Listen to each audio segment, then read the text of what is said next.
आज माझ्यासोबत आहेत हरिभक्तपरायण श्याम सुंदर महाराज सोन्नर. संविधान समता दिंडी घेऊन पंढरपूरला निघालेत महाराज. महाराज, सामान्यांसाठी संतांच्या विचारांचा सारांश 100 सेकंदात काय सांगाल?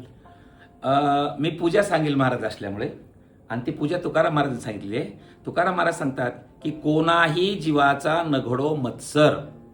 कोणत्याही जीवाचा, इथे माणसाचा पण नाही म्हटलं, माणसासह सर्व जीवांच्या कुणाचाही मत्सर घडू नये, हे पूजेचं वर्म आहे. वर्म म्हणजे टेक्निक आहे. कुणाचं वर्म आहे? कोणाही जीवाचा न घडो मत्सर, वर्म सर्वेश्वर पूजनाचे. इथे विठ्ठलाच्या म्हटलं नाही, विष्णूच्या म्हटलं नाही, अल्लाच्या म्हटलं नाही, येशूच्या म्हटलं नाही.